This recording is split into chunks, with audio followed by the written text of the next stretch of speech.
Greetings everyone, and today we're going to talk about some Riftbound TCG deck building basics. First of all, as you can see on the screen here, we've got all the legends that are currently available to us. The legends are your main character, the card that is going to let you pick which cards are available to build in your deck, as well as giving you a passive or active ability that will be a bit minor throughout the game, but will definitely shape your deck building.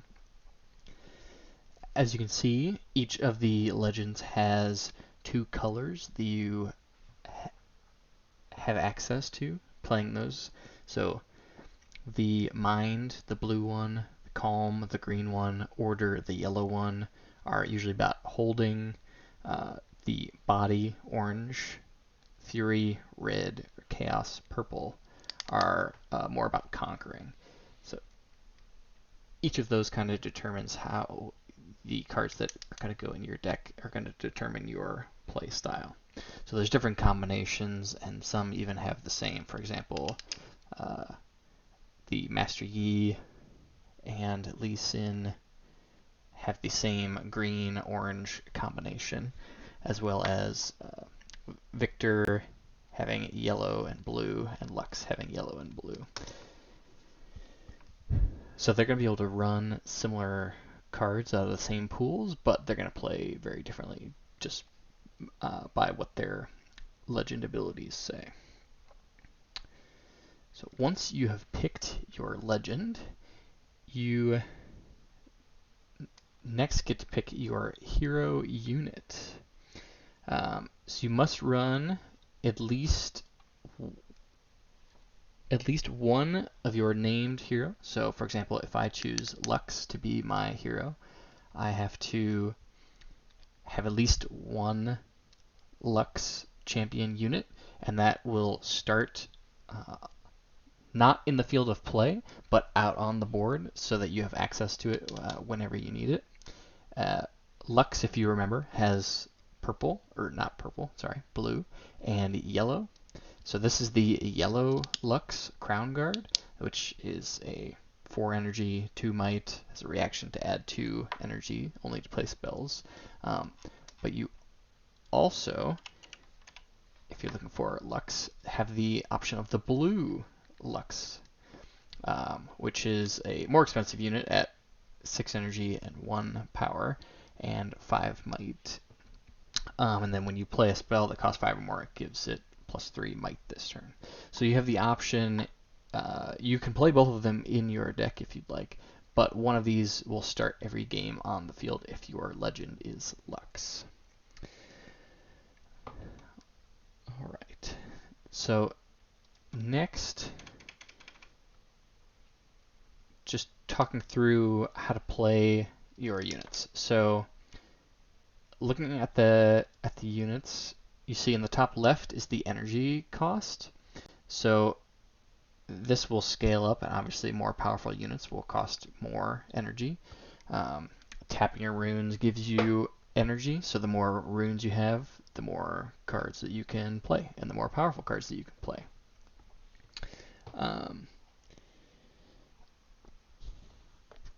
When you're thinking about your energy and cards you're going to put in your deck, remember that if you're going first, then you're going to start the game with 2 runes, and going second in the 1v1 game mode, you're going to have 3 runes. So for example, if you are trying to have a deck that goes first as often as possible, having cards that cost 2 are going to be better for your deck, because you're going to be able to play them on your very first turn, assuming that you draw them in your opening hand. Where if you're trying to build your deck around going second, you probably want to look more at cards that have energy 3 cost. So having cards that cost energy equal to 2 and 3 is important, but then also think about that in the future. If you go first, you have a bunch of 2 cost units, but then on your following turn you'll have 4 energy.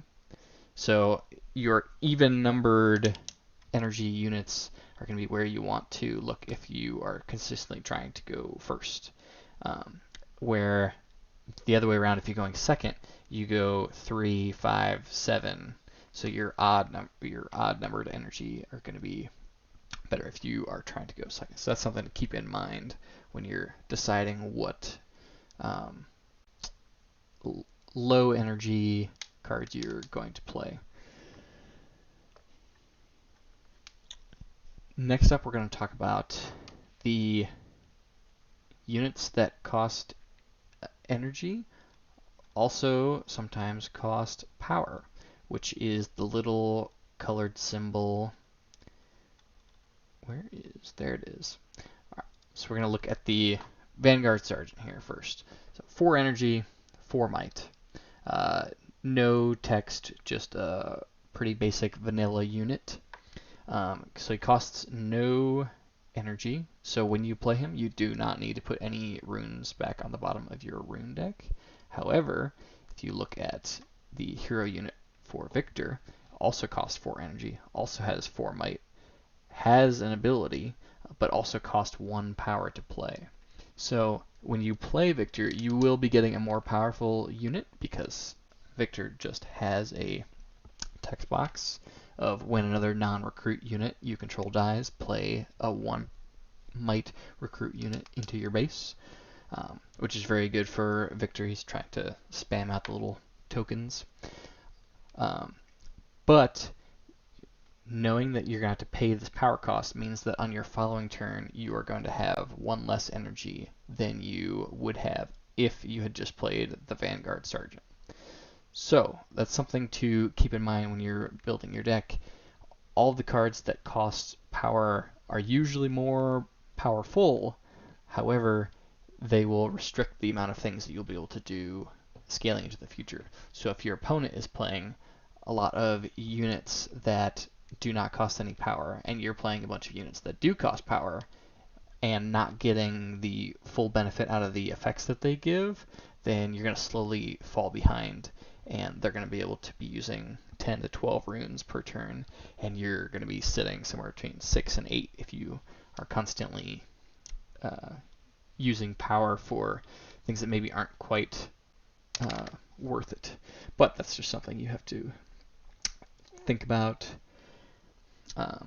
For example, if this Vanguard Sergeant said in the text box, if it said channel 1 rune exhausted, how would that compare to Victor, who does not say that because he will cost you a power to play, but he gives you this other effect instead.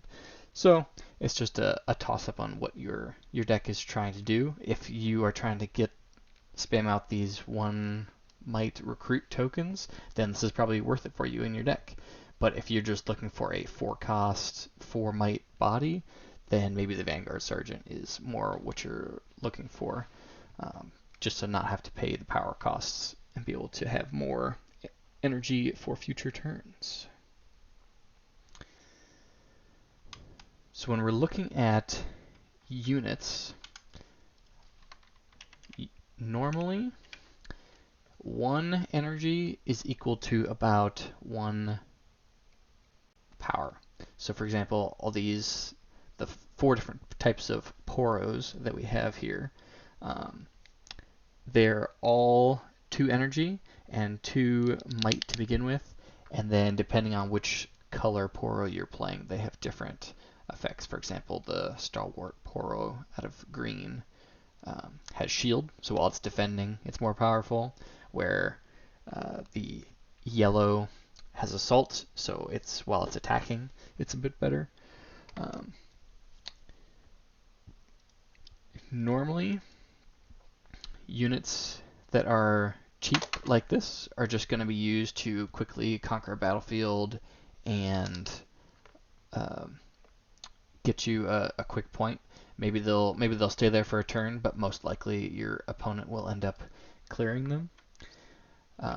But when we look at some of the higher costed units, they are going to be more applicable to actually holding battlefields. You'll be able to um, play them. For example, this Dead Bloom Predator, 8 energy, 2 power is a large cost, probably almost your entire turn to play. But it has a gigantic body of 8 might, and then also has deflect, which means that opponents have to pay extra power in order to try to target it with removal or spells, or those kinds of things. So, while the small units are very easy to play early, go attack a battlefield, and you're probably expecting them to get removed by your opponent on their next turn, if you're investing a lot of energy and power into a large unit like the Dead Bloom Predator, uh, you're hoping that it sticks around and is able to hold battlefields for you as well as conquer them. Another thing that some units have is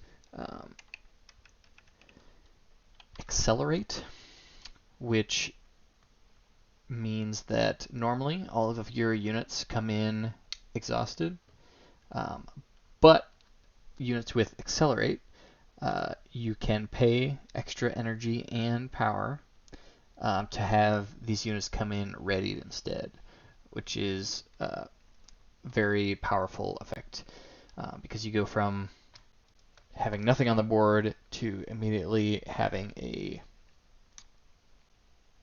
unit that is able to interact and mess with your opponent. Looking at the stats from this Kaisa, it's 4 energy, just like the Vanguard, just like Victor. Costs no power to play, 4 might. So it's just strictly better than the Vanguard Sergeant because it always has the When I Conquer draw card. And if we need to, in a pinch, we can accelerate it, pay the extra, and have it be able to come in and conquer a battlefield immediately to draw us another card, or clear another small unit off of a different battlefield. And then there's also other units like the Thousand-Tailed Watcher, which are like a very, very large unit, 7 power, 7 power, 7 might power, same thing. 7 energy, 1 power.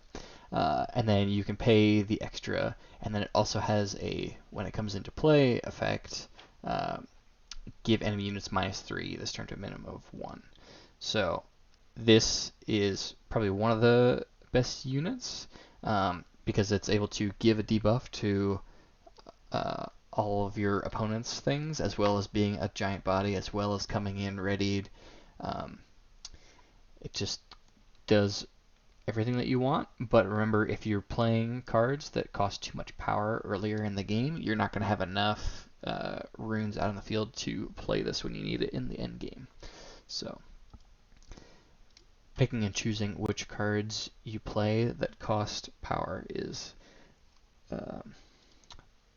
one of the key parts to deck building in this game. So there are some units that are just part for part better. So for example, we look at this Garen, 6 energy, 1 power, 5 might. Other friendly units have +1 here. That seems alright. If your champion is Garen, then maybe you want this, and you're gonna play a bunch of the tokens to make them 2/2s instead of 1/1s. But if you just look over here at Darius, also 6 energy, also 1 power, even one more might for that same cost, and then other friendly units have +1 here, so he has the exact same effect as Garen. But when you play him, if he's the second card that you've played this turn, then he comes in ready as well. So unless your legend is Garen and you need this unit to fulfill your champion unit requirement, I think you should always be playing Darius Executioner if you're looking for this effect, because you're just getting a more powerful unit, a unit that might come in ready, for the same cost here. So that's something to evaluate when you're looking at deck building as well. It's just the easy stats comparison. So the next thing that we're going to talk about are spells and removal. So spells can only be played on your turn, and actions can only be played on your turn or in showdowns. And then reactions can be played in response to most anything. So for example, Vengeance is a spell, so you can pay 4 energy, 2 power, kill a unit. Very simple. You can only play this on your turn, and then when we're out of combat. However, if you look at Blast of Power, you're paying a little bit more energy, 1 less power, kill a unit at a battlefield. This is a spell and an action. So you can play this just on your turn as an action, or you can play this during showdown. But you can also only target a unit at a battlefield. So it has some things that are better. You can play it in the middle of a showdown, unlike the Vengeance card. But it does cost a little bit more, and you can only target things at a battlefield. So it's just depending on what you're looking for out of your spells and things. So let's see, do we have a reaction? Here we go. So reaction can be played anytime, even before spells and abilities resolve. So this one, you pay 3 energy to give 2 friendly units each +2 might this turn. So these can be units at battlefields or in your base. It just doesn't specify where. Some abilities, like I said, only target things at battlefields or only or have no target restriction. Let's see. So less of a deck building restriction, more of just a gameplay general rule.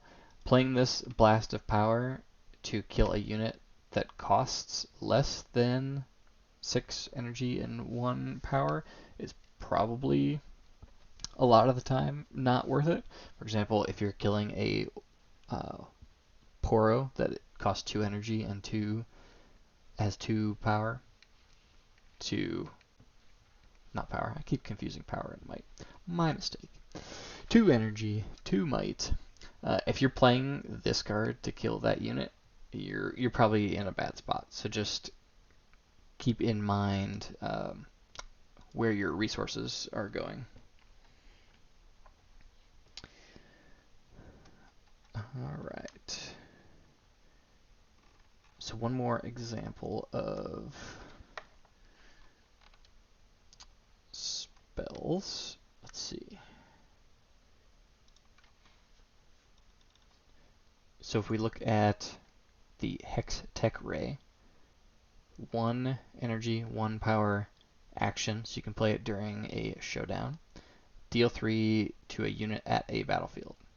So it specifically has to be at a battlefield, where if you then look at Starfall instead, it costs a little bit more, 2 energy and 2 power, but you get to just deal 3 damage to a unit twice, and you can choose different units. So this one does not have to be at a battlefield.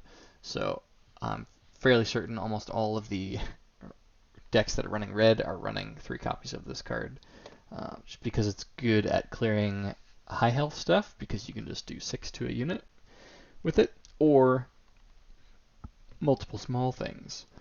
And Kaisa uses this especially well because her legend unit lets her pay 1 less energy for it. Things in the game that are very powerful and are often the difference between winning and losing, so you definitely want some of these in your deck, are reactions defined or colloquially known as combat tricks.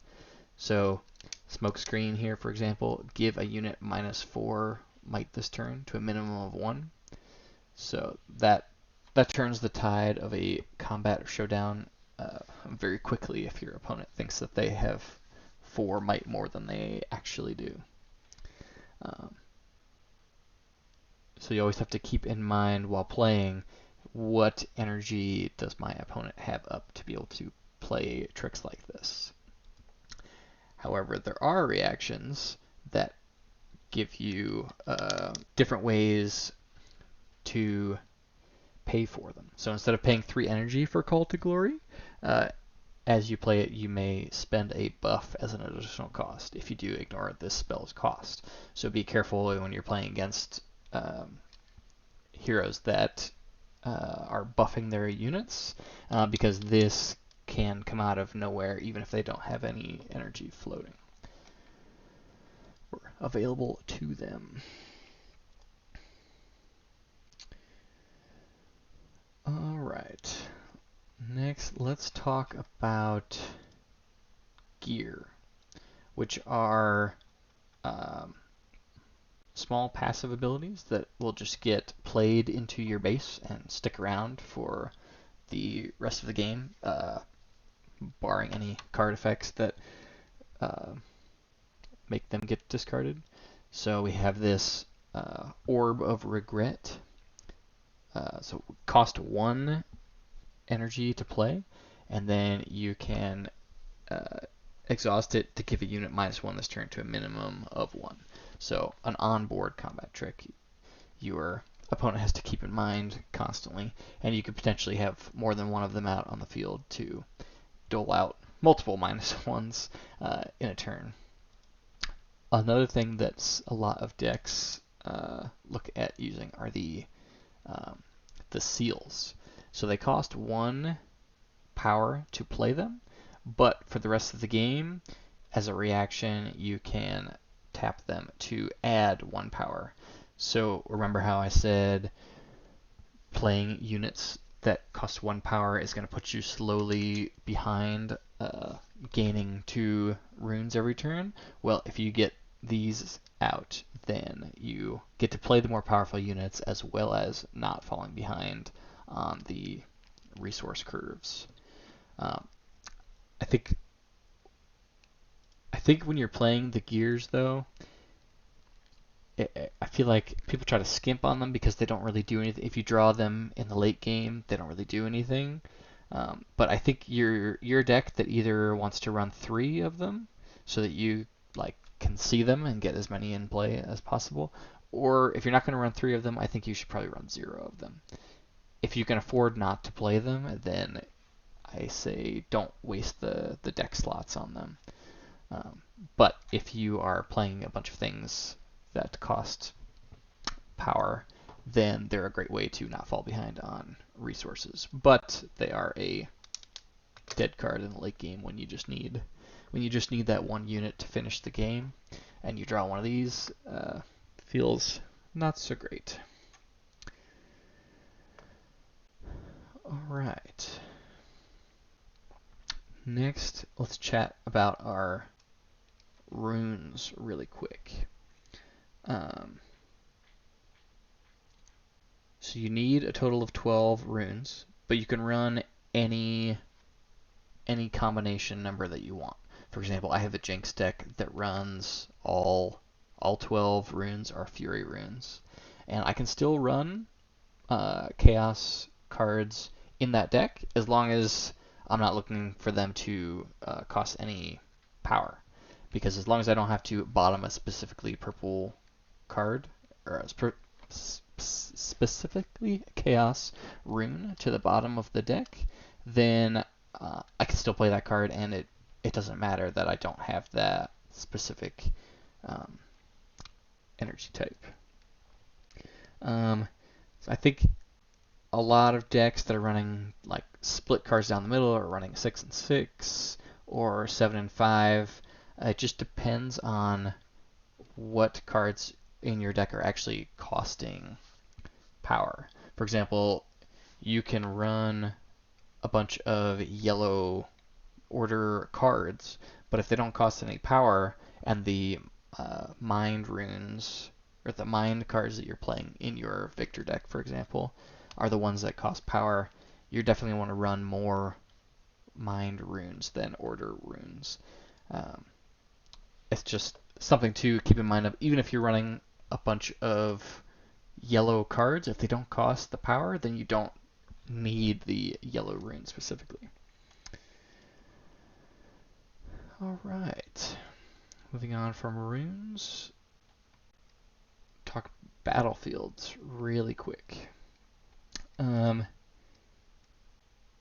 Your ideal battlefields are ones that are always good to you. You want to choose 3 battlefields that every game you see them, you'll see one of them at least. You are happy to see it. And it's even better if they are conditional, like this one, for example. When you conquer here, you may spend a buff to draw a card. Very powerful just to be able to draw a card.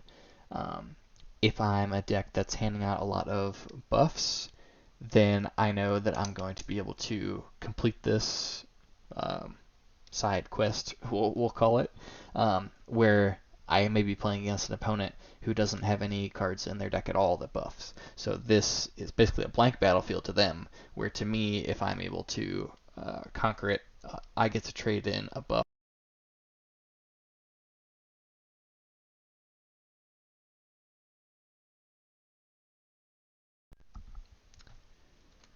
Get to draw a card. Um, Last thing I'll say is, at least right now in the meta, the games are tending to go pretty quick. So while it's tempting to have a toolbox and have a lot of one-ofs and two-ofs, just to be able to have access to all the tools you might need, I think having 3-ofs will lead to more consistency and lead to you actually completing your game plan more than trying to deal with what your opponent is doing. It's much more powerful to play your game than be reactive to what your opponent is doing. All right. With all that, I think that is the Riftbound deck building basics. If you build any decks that you want to see played on this channel, feel free to leave them in the comments, and we'll try to get some things played. Or if there's any other topics you want covered, open to what people are looking to see content about. The classic, like, subscribe. Thanks. Have a good night.